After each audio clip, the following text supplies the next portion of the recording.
Hello, everyone. Welcome to this episode of the What Would You Change Movie podcast. We are the Super Monkey Fighters. I'm here with Papa Nugget and Monkey Feathers.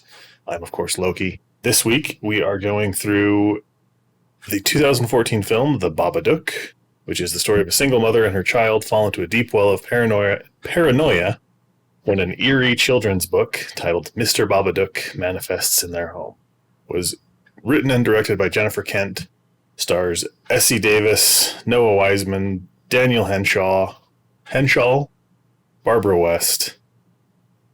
There's a couple other people who show up. That's kind of the main few people you'll see. So it's mostly just mother and son there. I'll start this one off because usually it's I ask. I really like the aesthetic of this one. It's kind of the first thing that stands out with me is it's kind of bits of it are trite and cliche, but just the look of not only the film, but the monster, the Babadook book, all that stuff really stands out as top quality, really well made, a lot of effort and thought put into it. So it's the first thing right off the bat that it's an iconic look, the silhouette of the Babadook, or of Mr. Babadook. It makes me wonder why this movie was called The Babadook instead of Mr. Babadook, considering the name of the book and the character is named Mr. Babadook.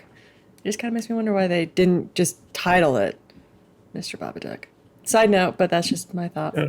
I think The Babadook makes more sense. I think that's a bit more sinister behind it, where it's more of it's less, it removes the human element. Yeah, it's less of a person. It makes it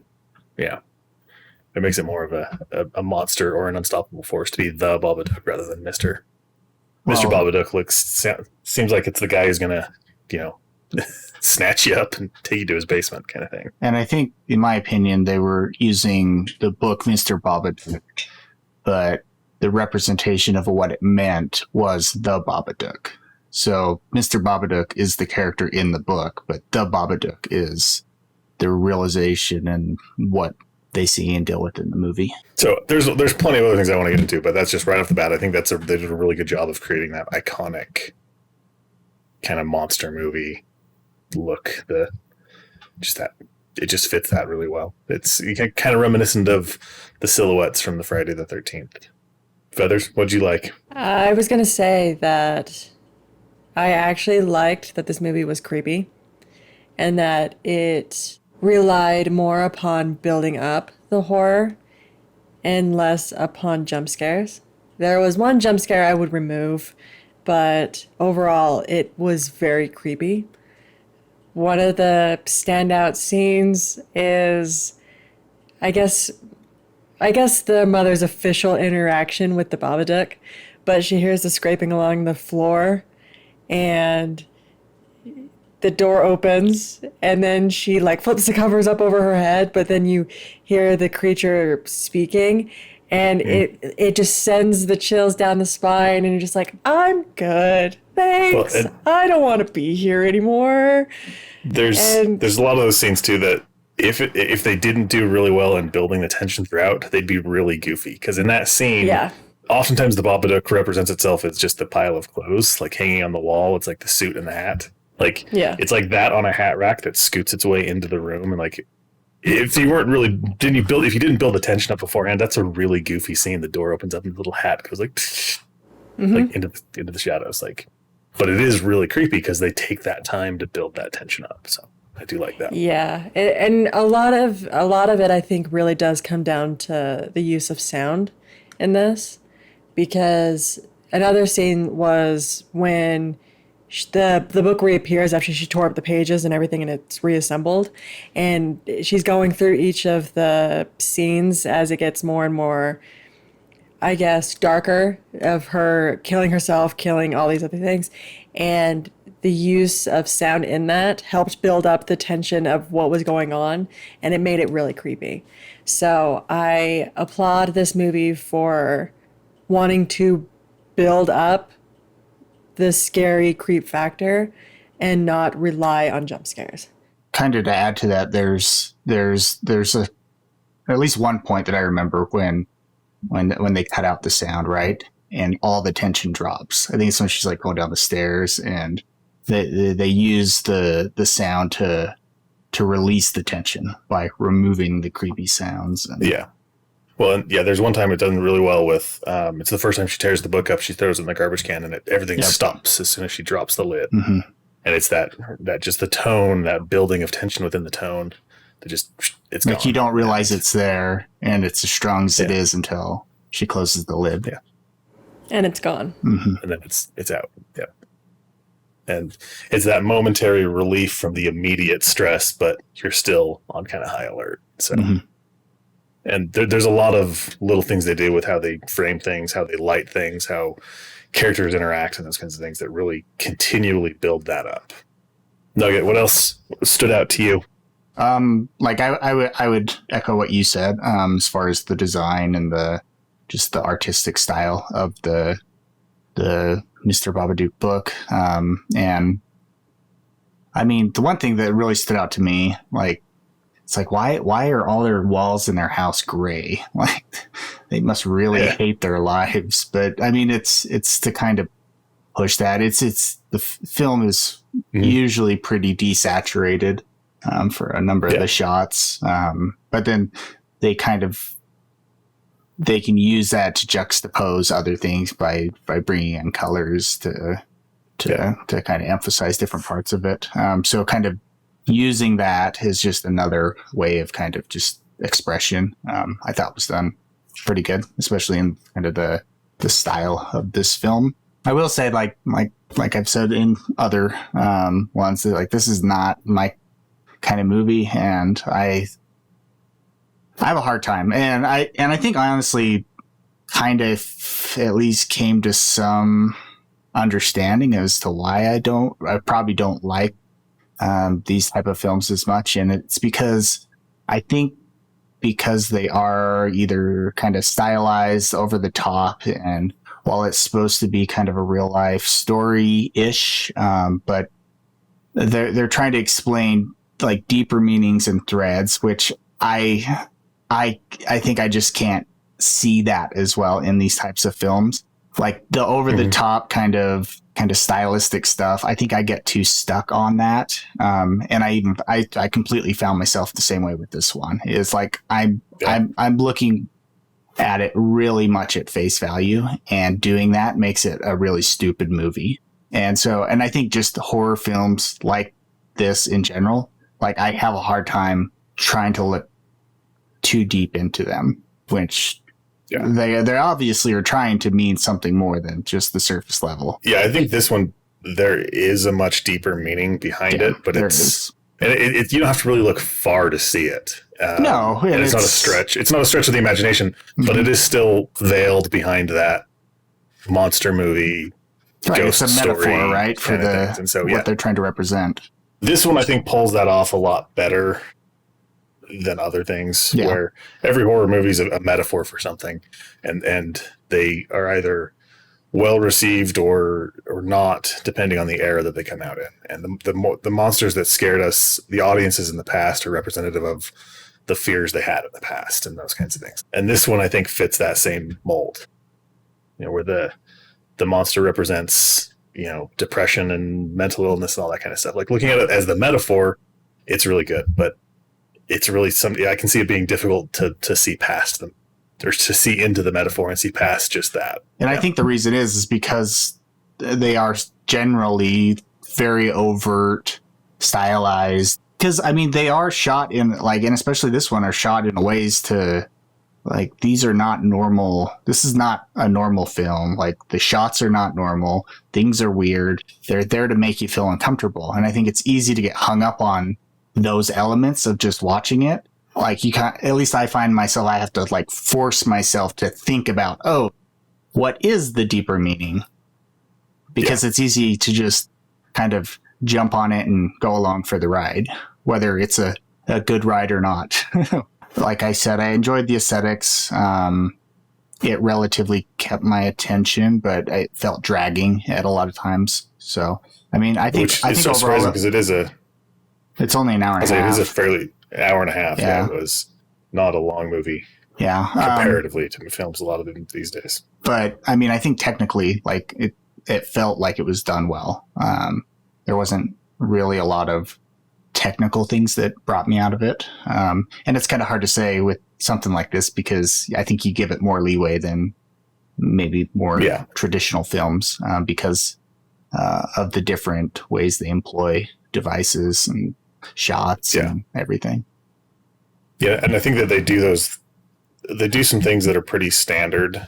Like, this is the kind of movie it's going to be, so we're going to do these things to help pull you into that. But they pull those off very well so that the suspension of disbelief is a lot easier to where you can invest in the story a lot easier because of how well it puts things off where, it's desaturated. It's the walls are gray. Like you get into it as much because those things are well done, whether they're noticeable or not. And a lot of them are good because they're not as noticeable. It's technically well done. I mean, even the characters on it are the mother and son are kind of at odds, not fighting, but he's a very difficult kid and she's going through trying to deal with trauma for 7 years and not actually dealing with it. But there's times where you simultaneously feel bad for the kid and you empathize with the mother as a parent early on in the film, where you're just like, yeah, there are times where you're like, I'm exhausted because my kids are like, he's having nightmares. So he's sleeping in her bed and he's like putting his leg around her and he's grabbing her neck and he's grinding his teeth. And you're like, I can't sleep because there's something in here keeping me awake and it's my kid. And so you empathize with that as a parent because you've been through moments like that where you're like, okay, I'm at my wit's end because of the situation that I'm in. But you also empathize with the kid because he's going through a lot as well. So it's, they pull it off really well. So I do really enjoy the characters a lot in this one as well. The last thing that I could say that I liked is whether or not people fully see it this way, I did like the underlying theme of this, which is the Babadook, in my opinion, representing depression and how it can latch on you and it can, in a way, control your life, and it's hard to deal with if you don't actually address it. And I like how it was slowly driving the mother crazy throughout the film. And then at the end, when they finally address it, one of the lines that I actually really did like, which I think does help represent how depression can be a lasting effect on someone's life, is the son saying, "It's getting better." Depression isn't always something that just goes away magically. You slowly work through it and you slowly get better through life. And there are many ways that you can go about handling depression, whether you go the medication route or a therapist route or something else. It slowly gets better, and it's not going to be a one and done, yay, I'm in the clear. It takes time. And that's the first time I watched this. That's what really stood out to me was just that approach to mental illness and to like, clearly she's been dealing with a lot or not dealing with a lot. There's a conversation with her, and I assume it's her sister because she's always saying that it's her son's aunt. Where she's like, you haven't dealt with it. And he's like, what are you talking about? I've dealt with it. I don't talk about it. Like, her husband died on the way to the hospital to give birth to her son. To put this in context, I don't think we pointed that out. So and it's obvious that she hasn't actually dealt with that, and she's struggling because of she hasn't dealt with that and all the stresses of life and those kinds of things. But she thinks she has, and she's avoiding the issues and not dealing with it. And that's what's building this up. And that's the story of Mr. Babadook is that, it fits that narrative really well. And it's really, really good the first time. Second time around, I have maybe a little bit different perspective on it because there are some things that happen the big night that everything finally goes off. Like, she kills their dog, she rips her own tooth out, she strangles her son almost to death, he stabs her in the leg, and she's already pulled him out of school, and child services has been by and all that kind of stuff. Like, and then it comes back, the next scene is like weeks later, and everything seems to be okay-ish. Like, I don't think they portrayed the consequences as much, or at least it's a false sense of security more, because it's like, okay, we're getting better, but we're not actually dealing with this in a healthy way. I don't think it's been resolved. It's still more, yeah, right. It's just been closeted again. Yeah, she's locked it in the basement, and she's like, all right, I'm aware of the problem, and I'm just going to manage it on my own, rather than you're aware of the problem and you should probably get more help. And I don't think they showed that as enough in the end, because she is talking to child services and she's got them in a new school and everything seems to be okay-ish there, but also still a little uneasy. Like, yeah, I think it would have been a bigger credit to show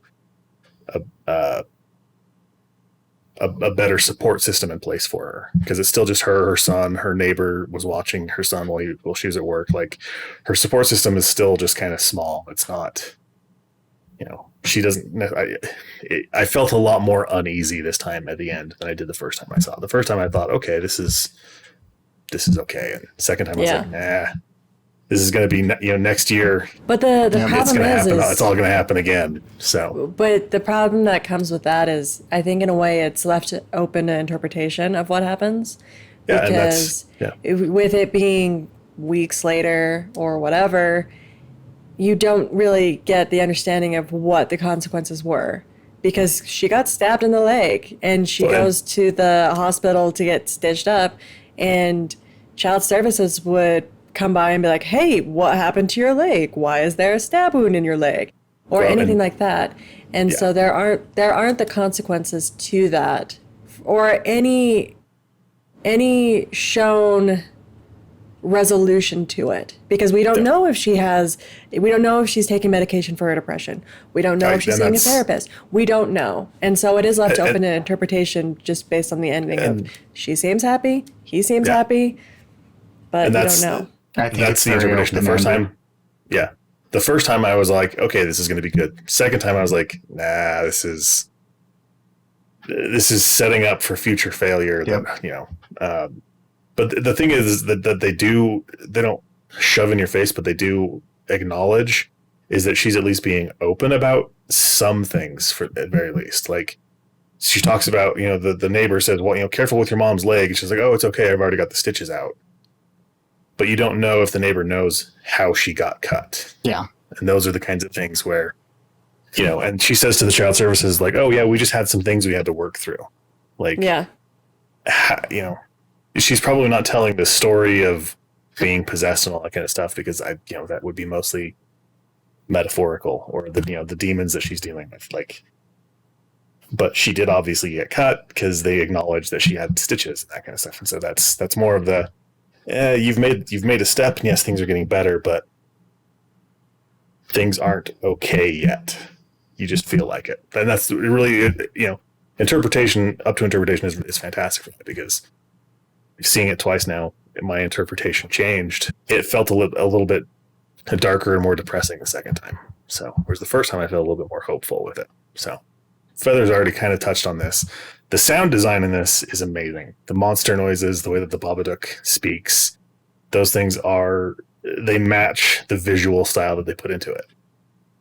With the exception of the random dinosaur noises that they throw in every once in a while. Yeah. It's like stock dinosaur growl or scream.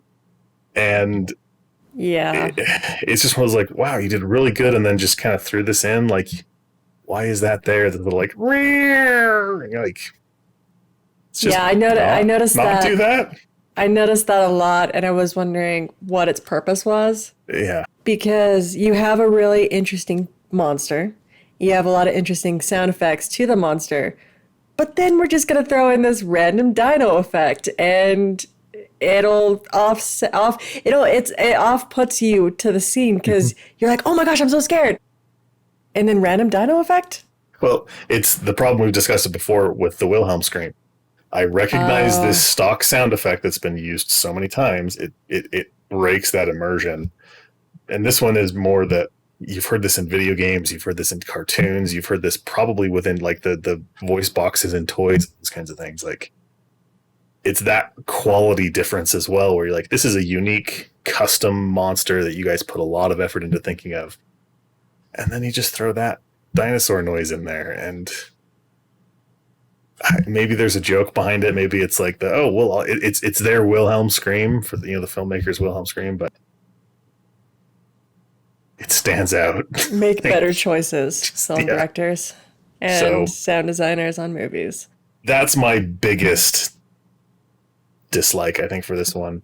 Along with some of their kind of effects shots or gag shots, like when she's like possessed and the kid's got her locked up in the basement and she's like freaking out, or she's doing superhuman things, like that also kind of breaks the immersion, because I think by that point in time I'm more invested in the wrestling with your demons, grappling with depression, those kinds of things. But she's swinging off the door frames to kick the door open, and she's sliding across the floor, and we're seeing these things more kind of from her son's perspective, and it's very humorous in my opinion. All of that, and those are some of those things where you're just kind of like, these don't quite fit that tone. I mean, they're the dinosaur noise of the effects in the movie. Like it breaks that creep factor. For me, it tends to come down to, if you follow the theme of the movie, which is wrestling with your demons, is the Babadook even real? And that's kind of where it falls in line, because her sister, she burned the book. She can't prove it to anyone. That's a concept in my brain that I have issues with the book. But with her sister and her sister's daughter, where her son was scaring his cousin into believing in the Babadook, and everything revolved around that. And the sister's like, it's not real. Like, what's wrong with you? And even the mom at that moment was saying it's not real. But as the movie progresses, the Babadook is making more of a presence.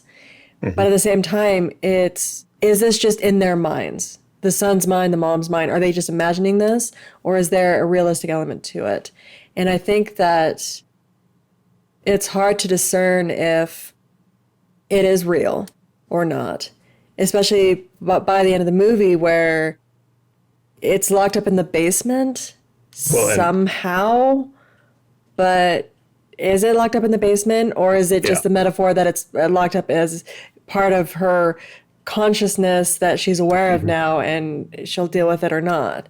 And that's the hard thing about that, is because you get into the superhuman elements of, well, she's flying around, and even the sun's like flying into walls and things like that, to where it's just, is it just in their minds, or is it actually happening? So I think it's in their minds. And this is the way that they and it's very much real to them. But to everyone outside of the mother and son, it's not a real thing. This is just the way that they're dealing with it, and to them, it's both a real thing. But it's the personification of her grief, her depression, and the way that she's. And I think and the way that we see it, in my opinion, through the movie, is we're seeing it both at times from reality, and at times from the way that they're seeing it, even though it may not be real.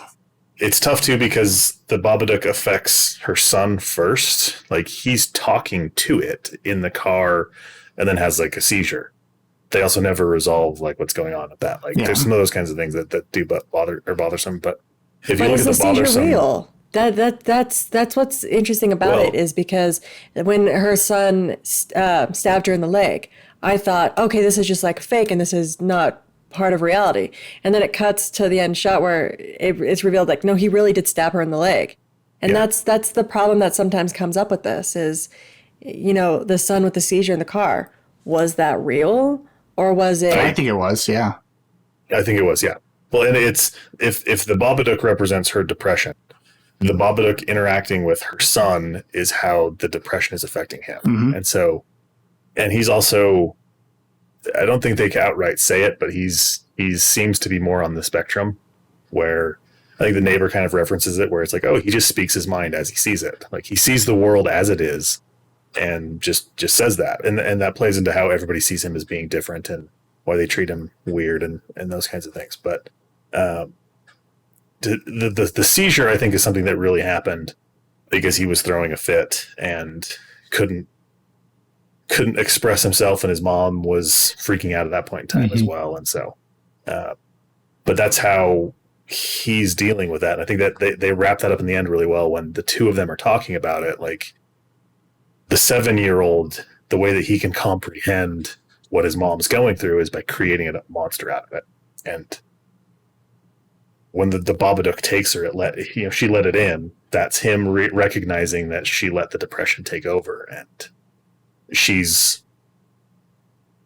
at her worst, and it's a 7-year-old trying to deal with that. Like, his mom sleeps all day, and he's hungry, and she's yelling at him, and then she's happy, or she seems happy because she's trying to make it up to him. Like, that's just how it's all affecting him. Yeah, and the one shot that really stood out to me that I think solidified it for me was when it's from her perspective and he's like stabbed to death on the couch, and then it like instantly cuts and he's like scared for his life, sitting up on the couch, then looking back at her. And so we saw it from her perspective, and then it instantly cut, and then you could see that wasn't even reality. And and that's why I say, like, we're seeing different shots of what's actually going on, whether it's real or fake. We don't know necessarily. And I think there's a lot going on that we don't see because we only have one shot of it. There's a couple of times where they do point that out, like that one you brought up where it cuts and he's like on the side of the couch curled up, he screamed at his mom to wake up. Or there's the other time where he's standing next to her with his eyes closed and he's saying, "Mom, wake up." And she's like, "Well, no, you're the one who's asleep." Like, that's another one of those, hey, we're telling you that she's in a delusion right now. And he's trying to get her out of it. And that's kind of the whole confrontation at the end of the film is he doesn't know what to do. And so he's trying to figure out what to do. And so, like, when he calls the neighbor, he's asking for help, and he just doesn't know how to articulate to the neighbor that, hey, I think my mom's going to hurt us and you need to come and take care of us. And that's one of those things I think they do really well, but it does break when you're in the delusion because you're questioning the whole time, is this real? Is this not? They don't draw the line on that. The delusions seem very much like reality, which is I think is a good way to do it, but it also makes it confusing as to what is what at times. So I would have liked to see like more of interactions with the Babadook. I felt like there weren't very many overall. I feel like there were a lot of parts of the movie where I was just like watching her be tired, always tired. It's like, okay, I get it. Like, I wish they could have filled parts of the film with something a little more entertaining. I felt that was drawn out, and maybe just seeing more or just better of how the Babadook is like infiltrating and just messing with them and their lives. Or like, I really liked where it was going, like with the book. Like, even if they did more things with the book and having the story grow, like it grew from the first time she threw it away and destroyed it and got rid of it, and then they did the second time and it carried on. Like, I would have liked to see more progression of that. Like, to me that was entertaining. So like, kind of those elements I would have liked to see more of. And even just some of the kind of creepy shots with him. Like, I feel like there were some, but like, it didn't feel like there were a lot. It was more of just the perspective of her and the son and their interactions. And I feel like it was more geared towards that. So, I mean, for the type of movie it is, I think there was actually not very many of those elements that I would have liked to see more of. The book points out that he knocks 3 times or something like that. And I think that only happens once, or he knocks really loud. And that's when the book comes back. Like, that's the only time that there's ever really any knocks. So just to make that maybe a bigger thing in her life, like while she's at work, that kind of thing. I could see that. Yeah. Like, it was a central part of the movie, but it wasn't at the same time. It was kind of subdued. I think being a little more overt with it would be more interesting. They did that with some of the characters too, like her coworker, who clearly understands that something's wrong, right? He's trying to joke around with her when they first interact, and then the second time, like, he tells her to go home. Like, he says to her, "It's okay to not be okay." Like, he clearly recognizes that, and he's trying to help. And he shows up at their house, and the kid yells and then runs upstairs. And then he's gone. There's a transitionary scene, and it's like he disappeared. Really weird. Like, that was a weird. The flowers were still there, so it's like this had to have been a real thing, but maybe it wasn't. Maybe this was But then where the another flowers come delusion. from, though, Like, that's the problem as well. Yeah, and that's one of those things where it's like, if it's a delusion, okay, but there's no clear cut. And maybe there isn't, I've just missed it. Like, there is something that indicates, yes, this is a delusion, but you have to know what it is to see it. Like, there's always Some a ring on token the or fingers something. kind of a thing. And yeah, so Feathers, you'd mentioned there was a jump scare you didn't like. Okay, so first off, I'll start the conversation with this. I had issues with the mother's nonchalant reaction to the book, where, hey, where'd this come from? Oh, it just came off from the shelf. Okay, and then starts flipping through it. I'm hoping, because granted I'm not a parent, so I don't know, I can't speak for parents, but I would think that if you're reading a book that has a lot of scary images for a 6-year-old, and You don't know where it came from. and you don't know where it came from, Right. and even the child's freaking out about it, like, is that under my bed? Is that in the closet? And he's freaking out. Okay, you're gonna like second guess this book. And then when she opens it back up and then the images are not there anymore, oh, I'm just going to take this book and put it on a shelf in a closet. Well, no, I think it was, there were, the images were still there. It was just there were more pages that were blank. Yeah. Okay. Yeah. If that's the case, Yeah. then I'll still, relatively say. Here's the thing that's totally believable as a father. Where'd you get this book? My kid says from the shelf. That's where it ends. Okay, my wife. Sounds good. I couldn't tell you what. I don't care what. I shouldn't say I don't care. I don't know what books are on my kids' shelves. I know the ones that we've read and those kinds of things. But if there was a new one, instant assumption that somebody, like, they went to the library. That's why I said But, like, I can't speak from the case of parents. But in this case, she's a single parent. She has been a single parent because her husband died on the way to the 7 hospital. years. Yeah. Every book in that room she acquired for him or was with him when he acquired it. Like, if it was a gift at a birthday party, there's no way she doesn't know about this book. And I think that's a little bit more telling that the book isn't real. It's imaginary, or right. She told the story, those kinds of things. And so, and the first time she puts it on the shelf, and that symbolizes her way of just like stashing it somewhere and trying to forget about it, trying to hide it. The biggest thing that I disliked about this movie, again, showcases that I don't have children. I had difficulties with the kid. It almost, like, especially within the first, 20, 30 minutes of the movie, where the kid is screaming, and a lot of screaming and a lot of kicking of back seats and temper tantrums and things like that.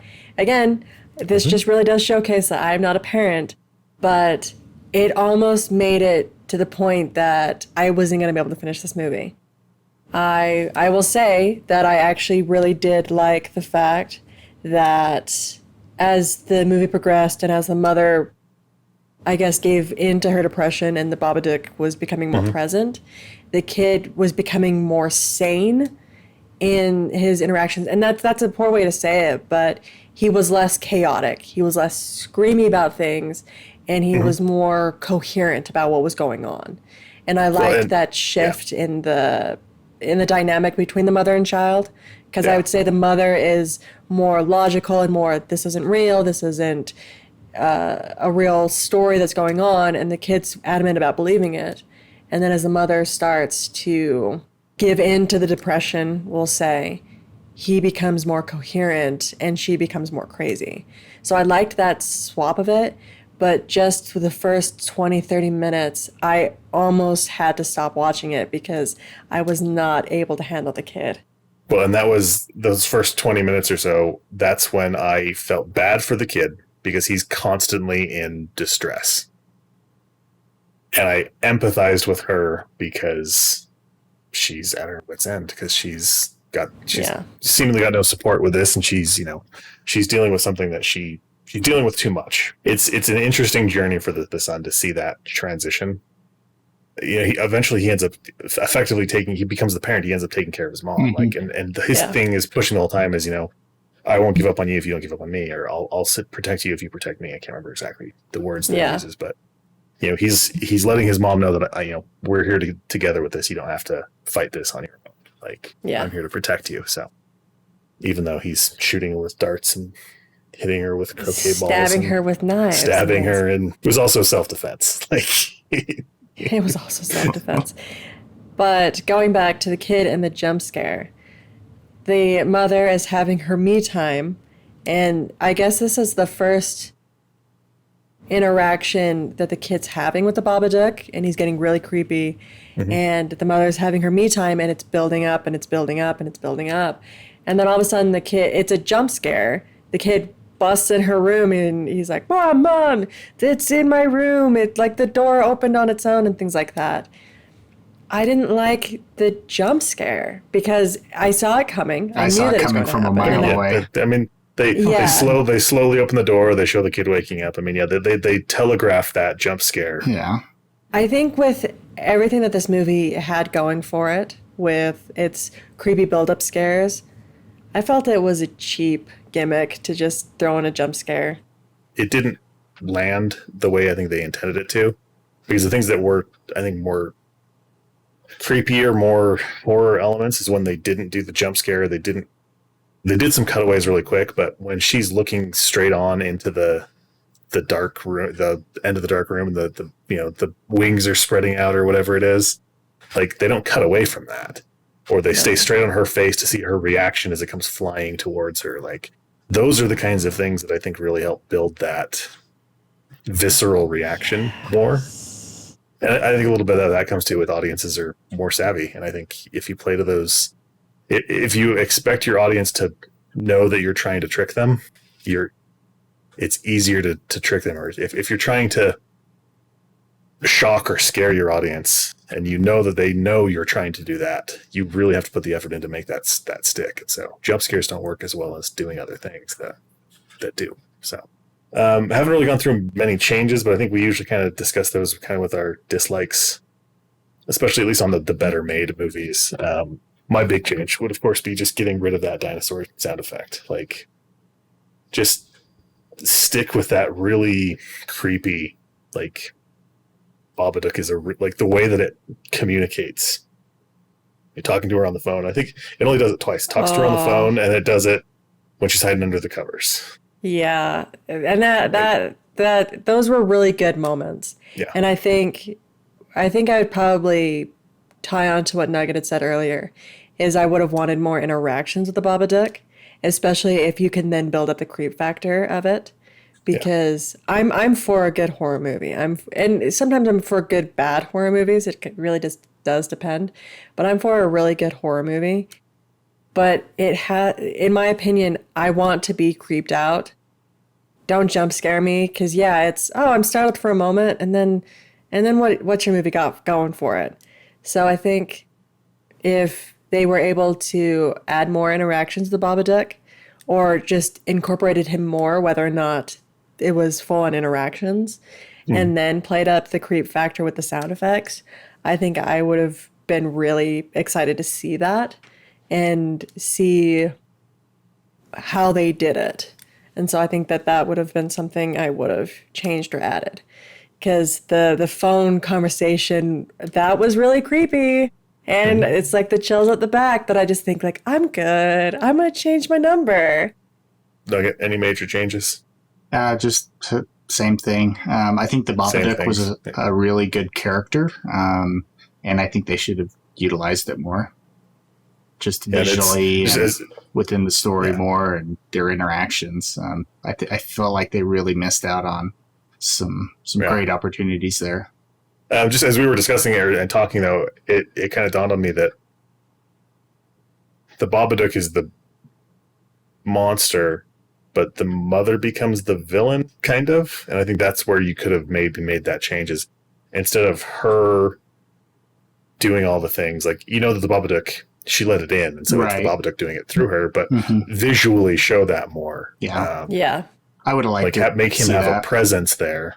They do it sometimes a little bit with her voice. Like she's banging on the door, like her voice gets deeper. But yeah, just like visually incorporate the Babadook a lot more into those kinds of things. I think that would have been better. So I'm giving this one a thumbs up. I'd say, give it a watch, whether you like horror movies or not. You might be surprised. And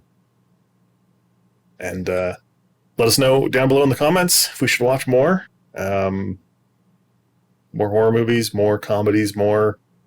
You know what? We should do a whole series on like 80s action movies. Like, I think maybe Nugget would enjoy those a bit more. Like, maybe we should get into some sequels as well. Like, we'll go through the Lethal Weapon trilogy next, or quadrilogy. I don't know how many of those there are.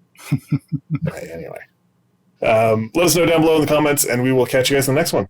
Adios. See ya.